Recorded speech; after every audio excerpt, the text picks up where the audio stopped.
حضرت بلال حبشی رضی اللہ تعالیٰ عنہ کے ذمہ تھا نبی پاک علیہ السلام کے مہمانوں کی دیکھ بھال۔ ایک یہودی تھا، بلکہ یہودیوں کا عالم تھا۔ اس نے ایک دن حضرت بلال حبشی سے کہا کہ مجھے پتہ چلا ہے کہ آپ حضور کے مہمانوں کے لیے سارے بندوبست کرتے ہیں اور بعض اوقات آپ قرض بھی لیتے ہیں، تو میرے پاس کچھ اضافی پیسے پڑے ہوتے ہیں، مجھ سے قرضہ لے لینا۔ حضرت بلال نے کہا ٹھیک ہے، قرضہ اس سے لے لیا، ایک وعدہ اس کے ساتھ طے ہو گیا۔ سیدنا بلال حبشی رضی اللہ تعالیٰ عنہ نے وہ پیسے لا کے مہمانوں پر خرچ کر دیے۔ ابھی اس وعدے میں نا پیسے لوٹانے میں کچھ دن باقی تھے۔ نبی کریم علیہ السلام، سیدنا فاروق اعظم، چند اور صحابہ مدینہ منورہ کے ایک چوک میں موجود تھے، تو وہ یہودی مطالبہ کرنے آ گیا۔ اس نے آ کے کہا میرے پیسے دیں، تو نبی پاک علیہ السلام نے فرمایا ابھی تو وعدے میں وقت باقی ہے۔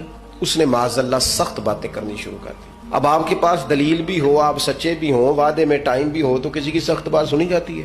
اب جب اس نے سخت بات کی تو سیدنا عمر فاروق نے تلوار پہ ہاتھ رکھا۔ حضرت عمر ہے نا، شیر ہے نا اللہ رسول کے، ہاتھ رکھا تلوار پر۔ تو نبی پاک علیہ السلام نے فرمایا عمر جلدی نہ کر۔ حضور فرمانے لگے عمر اس نے پیسے لینے ہیں، وہ مطالبہ کر سکتا ہے، تمہیں چاہیے تھا کہ تم اسے کہتے ذرا نرمی کر، مجھے کہتے پیسے ادا کر دیں۔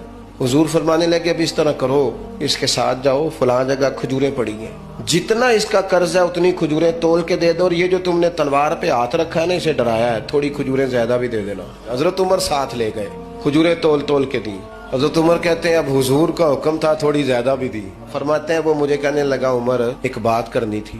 کہتے ہیں مجھے غصہ تھا، میں اس کو پر نرمی کر ہی نہیں رہا تھا، میں نے کہا جی کیا بات کرنی تھی، کھجوریں لے جائیں، آپ کا کام ہو گیا۔ کہتے ہیں وہ کہنے لگا عمر میں یہودیوں کا عالم ہوں، تورات جانتا ہوں، میں نے نا تورات میں آخری نبی اللہ کے محبوب علیہ السلام کی جتنی شانیں پڑھی تھی نا، وہ ساری رسول پاک میں موجود ہے۔ ایک شان میں نے یہ حضور کی پڑھی تھی کہ وہ بڑے حلیم ہوں گے، ان کے مزاج میں کمال حوصلہ ہوگا، اور جتنا جتنا کوئی جہالت کرتا جائے گا محبوب کی بردباری اتنی بڑھتی جائے گی۔ عمر میں نے جان بوجھ کے قرضہ دیا تھا، باقی ساری شانیں دیکھ لی تھی، یہ میں دیکھنا چاہتا تھا، میں نے قرضہ بھی جان بوجھ کے دیا، وقت سے پہلے بھی جان بوجھ کے آیا، سخت باتیں بھی معاذ اللہ کی، لیکن جب رسول پاک صلی اللہ علیہ وسلم کی بردباری، حوصلہ اور وفاداری دیکھی تو عمر اب تو مہربانی کرنا، مجھے لے چلنا، نبی پاک سے معافی بھی لے کے دے دے اور رسول پاک کا کلمہ بھی پڑھوا دے۔ تھوڑا نا مزاج میں بردباری لائیں، حوصلہ لائیں۔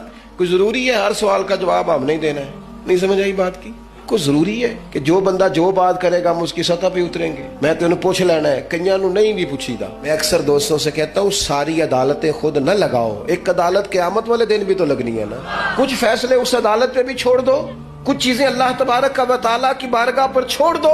ہمارا ایک تو استقامت کا مزاج نہیں، دوسری بردباری نہیں۔